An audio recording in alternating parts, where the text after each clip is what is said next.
NATO has agreed to the biggest upgrade of its military presence in Europe since the end of the Cold War, putting 300,000 troops on high alert while beefing up European defenses. Let's get more at Bloomberg's Maria Tadeo.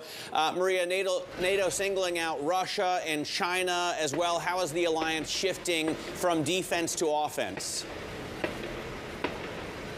Well, what a change. NATO still says we're a defensive alliance. We will never attack anyone, but we have to be ready to be attacked. And the NATO Secretary General yesterday, Mr. Stoltenberg, he did say the world, the global context, it is becoming more competitive and it is a dangerous place. Now, a special mention to Russia. They do say, and I want to read you some of the language here because it is incredibly striking. If you think back 10 years ago, Russia was not a member of NATO, but it was seen as a working partner. NATO now says the Russian Federation is the most significant and direct threat to security. It is trying to reassert sphere of influence and control by aggression and annexation. Clearly a reference to the war in Ukraine. So the message was very clear. Spend in your own security. What a reality check to European countries. Do not take it for granted. The other country that was mentioned, perhaps not as aggressively, but it did feature in the conclusions, was China. They do recognize